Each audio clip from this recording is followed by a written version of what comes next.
नमस्कार दोस्तों, स्वागत है एक बार फिर से आपका ट्रिकी ऑलराउंड पर।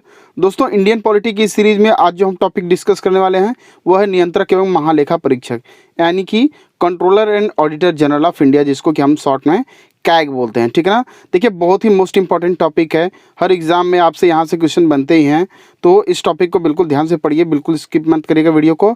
और देखिए, इसमें हमने एक टेस्ट क्वेश्चंस की सीरीज भी इंक्लूड करी है, जो कि पिछले सभी एग्जाम में आए हुए प्रश्नों से हमने लिया है। तो आइए हम आज की टॉपिक को डिस्कस करते हैं। देखिए, इसमें पहले हम इंपॉर्टेंट फैक्ट्स को डिस्कस करेंगे, उसके बाद मैं टेस्ट सीरीज आपको बताऊंगा। तो देखिए, पहला पॉइंट है कि भारतीय संविधान के भाग 5 अनुच्छेद 148 में कहा गया है कि भारत का एक नियंत्रक एवं महालेखा परीक्षक होगा, जिसकी नियुक्ति राष्ट्रपति द्वारा की जाएगी। देखिए, मोस्ट इंपॉर्टेंट टॉपिक पॉइंट है, और वो इस वजह से क्योंकि इसमें भाग 5 का उल्लेख है और अनुच्छेद 148 में। देखिए, प्रश्न ऐसे भी बन जाता है कि किस भाग में भारत के controller and auditor general of India का उल्लेख किया गया है, तो भाग 5 में। और आर्टिकल पूछा जाता है यानी अनुच्छेद पूछा जाता है तो 148 में। इसका आप ध्यान रखेंगे, ठीक ना। अगला पॉइंट है, भारतीय संविधान में संघ तथा राज्यों के समस्त वित्तीय कार्य प्रणाली पर नजर रखने के लिए एक स्वतंत्र नियंत्रक तथा महालेखा परीक्षक नियुक्त किए जाने का प्रावधान किया गया है। देखिए, यहाँ पे स्वतंत्र वर्ड जो है ना, ये बड़ा इंपॉर्टेंट है, क्योंकि इस पे किसी का एक अधिकार नहीं है। ये एक स्वतंत्र संस्था है, संवैधानिक पद है, तो इसका नियुक्ति किया जाता है वित्तीय कार्य प्रणाली पर नजर रखने के लिए, ठीक ना। नेक्स्ट पॉइंट है, सर्वप्रथम महालेखा परीक्षक के पद का सृजन लॉर्ड कैनिंग के समय काल में, ठीक है ना। कौन सा गवर्नर जनरल? लॉर्ड कैनिंग के समय काल में किया गया था। इसका उद्देश्य तत्कालीन तीनों प्रेसिडेंसी कोलकाता, मद्रास तथा मुंबई के लेखों को प्रमाणित करना था। देखिए, प्रश्न ऐसे भी बन जाता है कि भारत में कैग का जो निर्माण हुआ वो कब हुआ या किसके शासनकाल में हुआ, तो लॉर्ड कैनिंग के समय में। ये एक इंपॉर्टेंट बात है, ठीक है ना।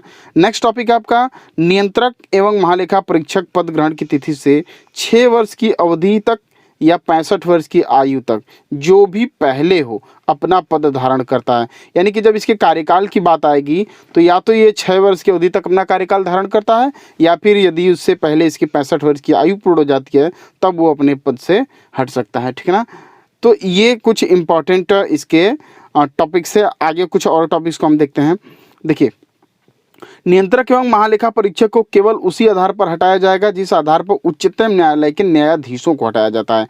देखिए, इसके हटाने का जो तरीका है, इसको पद से पदच्युत करने का जो तरीका है, वो ठीक वैसा ही है जैसे कि उच्चतम न्यायालय के न्यायाधीशों को हटाया जाता है। और जानकारी के लिए मैं आपको बता दूं कि उच्चतम न्यायालय के न्यायाधीशों को कैसे हटाया जाता है, सिर्फ 2 चीज़ों पर, या तो सिद्ध कदाचार हो या फिर उनकी अयोग्यता हो, योग्य न हो उस पद के लायक, तभी उनको इस पद से हटाया जाता है। ठीक वैसे ही नियंत्रक एवं महालेखा परीक्षक यानी कैग को भी उसके पद से हटाया जा सकता है। अगला है आपका, ध्यान देने योग्य है कि वह राष्ट्रपति के प्रसाद पर्यंत पद धारण नहीं करता है। देखिए, मोस्ट इंपॉर्टेंट बात जो है, जैसे कि अटॉर्नी जनरल ऑफ इंडिया होता है, वो राष्ट्रपति के प्रसाद पर्यंत पद धारण करता है। राष्ट्रपति जब चाहे उसे हटा सकता है, नियुक्त कर सकता है। लेकिन कैग के केस में ऐसी कोई बात नहीं है, वह राष्ट्रपति के प्रसाद पर्यंत पद धारण नहीं करता है, क्योंकि यह एक संवैधानिक पद है और इसकी नियुक्ति होती है, ठीक है ना। आगे बढ़ते हैं। देखिए, नेक्स्ट पॉइंट है आपका, नियंत्रण एवं महालेखा परीक्षक। नियंत्रक एवं महालेखा परीक्षक का वेतनमान उच्चतम न्यायालय के अन्य न्यायाधीशों के वेतन के समान होता है। यानी मुख्य न्यायाधीश को छोड़कर उच्चतम न्यायालय के जो अन्य न्यायाधीश होते हैं उनके वेतनमान के बराबर ही कैग के महालेखा परीक्षक को इसमें वेतन दिया जाता है, ठीक है ना। अब देखिए, कुछ इंपॉर्टेंट क्वेश्चंस को हम डिस्कस करते हैं जो आए परीक्षाओं में पूछे गए हैं। मैंने उन सभी को इसमें इंक्लूड किया है। देखिए, मैंने लिखा नहीं है कि किस वर्ष किस एग्ज़ाम में ये प्रश्न पूछे गए हैं, तो आप इससे चिंतित मत होइएगा। ये पिछली परीक्षाओं में आए हुए प्रश्नों को ही मैंने यहाँ पे इंक्लूड किया है। तो आइए पहले प्रश्न को हम डिस्कस करते हैं। पहला प्रश्न है, भारतीय संविधान की किस अनुच्छेद के तहत नियंत्रक एवं महालेखा परीक्षक के पद का वर्णन किया गया है? तो जैसा कि मैंने पहले ही बता दिया था आपको, भाग 5 के अनुच्छेद 148 है ना, भाग 5 के अनुच्छेद 148 में। तो ये ऑप्शन बिल्कुल सही आता है। यहाँ पे controller and auditor general of India का वर्णन किया गया है। दूसरा प्रश्न है, भारत के संपरीक्षा एवं लेखा प्रणाली का प्रधान कौन होता है? देखिए, अब इसमें कोई डाउट नहीं है कि जितने भी क्वेश्चन होंगे यहाँ पे आज कैग से यानी कि नियंत्रक एवं महालेखा परीक्षक के पद से ही सृजित किए गए हैं। तो इसका आंसर क्या हो जाएगा? A option. भारत का नियंत्रक एवं महालेखा परीक्षक जो है वही भारत के संपरीक्षा एवं लेखा प्रणाली का प्रधान होता है, ठीक है ना। अगला प्रश्न आपका, भारत का नियंत्रक एवं महालेखा परीक्षक किसके लिए मुख्य लेखाकार तथा लेखा परीक्षक के रूप में काम करता है? देखिए ये क्वेश्चन इंपॉर्टेंट है, या उसमें थोड़ा सा कंफ्यूजन लायक है, इस वजह से इसको इंक्लूड किया मैंने। तो देखिए संघ और राज्य सरकार दोनों के लिए, सी ऑप्शन यहाँ से बिल्कुल सही हो जाता है। अब देखिए इसके लास्ट में लिखा है ना controller and auditor general of India, लेकिन यह संघ और राज्य सरकार दोनों के लिए ही काम करता है। कौन? नियंत्रक एवं महालेखा परीक्षक, ठीक है ना, कंफ्यूजन बिल्कुल भी ना होंगे, जिसको शॉर्ट फॉर्म में कैग बोलते हैं। चौथा क्वेश्चन है, लेखा परीक्षक का मुख्य उद्देश्य नियंत्रण करना होता है। तो देखिए लेखा परीक्षक जो कैग का मुख्य उद्देश्य होता है ना, वो कार्यपालिका के ऊपर है ना, कार्यपालिका के ऊपर जितने भी वित्तीय लेन देन, कंसोलिडेटेड फंड जिसको कि हम कहते हैं कंसोलिडेटेड फंड यानी संचित निधि का आय और व्यय जो भी होता है उस पर नियंत्रण, उसका लेखा जोखा रखने का काम कौन करता है? लेखा परीक्षक करता है, ठीक है ना। तो आगे बढ़ते हैं। देखिए पांचवा क्वेश्चन है, नियंत्रक एवं महालेखा परीक्षक सेवानिवृत्त कब होते हैं? देखिए पहले ही क्वेश्चन में आप जान चुके हैं, नियुक्ति के 6 वर्ष बाद या 65 वर्ष की आयु पूर्ण होने पर। ये ऑप्शन यहाँ से सही है, अपना महालेखा परीक्षक सेवानिवृत्त हो जाता है। छठा प्रश्न है, निम्नलिखित में से किस सेवानिवृत्त पदाधिकारी को सरकार के अधीन किसी पद पर नियुक्त करने पर वजना है, यानी कि मनाही है?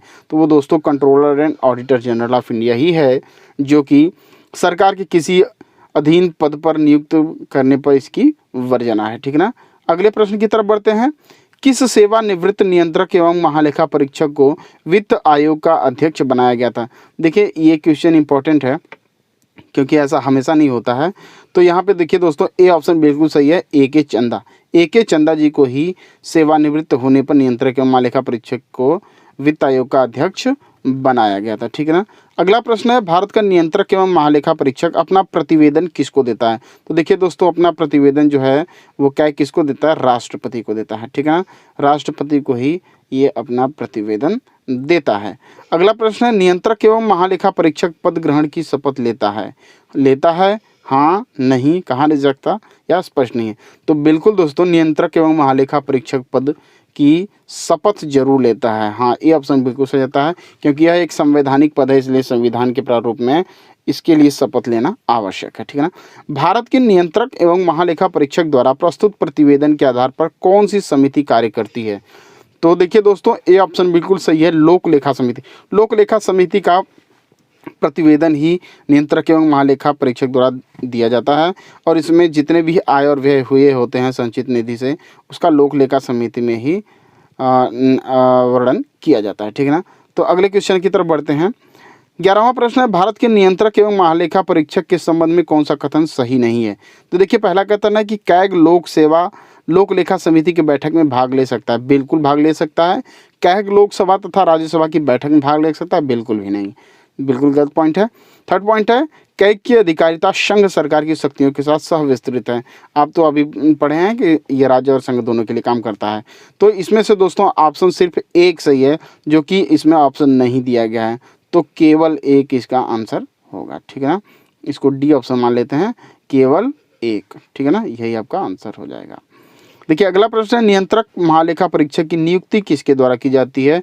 तो राष्ट्रपति द्वारा की जाती है। सी ऑप्शन बिल्कुल सही जाता है, नियंत्रक एवं महालेखा परीक्षक की नियुक्ति किसके द्वारा की जाती है?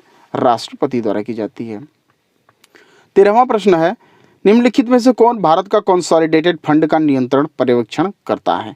तो भारत के नियंत्रक एवं महालेखा परीक्षक की ही ये कार्य होती है कि वो कंसोलिडेटेड फंड का नियंत्रण एवं पर्यवेक्षण करता है, ठीक है ना। बी ऑप्शन यहाँ से सही हो जाता है। 14वां प्रश्न है, निम्नलिखित में से कौन सा एक भारत के नियंत्रक और महालेखा परीक्षक का कार्य नहीं है? तो देखिए आकस्मिक निधि और लोक लेखाओं से संबंधित केंद्र व राज्य सरकारों की लेन देन की परीक्षा करना, बिल्कुल ये कार्य करता है। रक्षा लेखाओं का संकलन करना, बिल्कुल भी नहीं। ये देखिए, ये रक्षा लेखाओं का संकलन बिल्कुल भी नहीं करता है। सरकार द्वारा वित्त पोषित संस्थाओं की लेखाओं का परीक्षण करता है, जी हाँ करता है। राज्यों की लेखाओं का संकलन करता है, ठीक है ना। तो इसमें से कौन सा कार्य जो है नहीं करता है? तो बी ऑप्शन सही हो जाता है, वह रक्षा लेखाओं का संकलन नहीं करता है। अगला प्रश्न है दोस्तों, भारत के नियंत्रक एवं महालेखा परीक्षक को पद से केवल किसके द्वारा हटाया जा सकता है? तो आप पहले ही पढ़ चुके हैं कि जिस प्रकार उच्चतम न्यायालय के न्यायाधीश को पद से हटाया जाता है, वैसे ही नियंत्रक एवं महालेखा परीक्षक को भी उसके पद से हटाया जा सकता है। तो सी ऑप्शन यहाँ से सही है बिल्कुल। भारत के संसद के दोनों सदनों में संबोधन के उपरांत राष्ट्रपति द्वारा ही इसको पद से हटाया जा सकता है। अगला प्रश्न है, नियंत्रक एवं महालेखा परीक्षक को पदमुक्त किया जा सकता है, ठीक उसी प्रकार जिस प्रकार उच्चतम न्यायालय के न्यायाधीश को हटाया जाता है। डी ऑप्शन बिल्कुल सही हो जाता है। तो ये रहे हमारे आज के मोस्ट इंपॉर्टेंट क्वेश्चंस जो कि कैग से रिलेटेड थे। दोस्तों ये वीडियो आपको कैसा लगा मुझे ज़रूर बताइए। अगर कोई अपनी राय देना चाहते हैं, सुझाव देना चाहते हैं तो भी बताइए, और कौन सा टॉपिक आगे आप डिस्कस करना चाहते हैं जिस पे कि मैं वीडियो बनाऊं, क्वेश्चंस डालूं, आप ये भी मुझे कमेंट करके बता सकते हैं। तो आप हमारे साथ जुड़े रहिए, मैं ऐसे ही वीडियोज़ आपके लिए इंपॉर्टेंट लेकर आता रहूँगा। तो मिलते हैं नेक्स्ट वीडियो में, तब तक के लिए जय हिंद दोस्तों।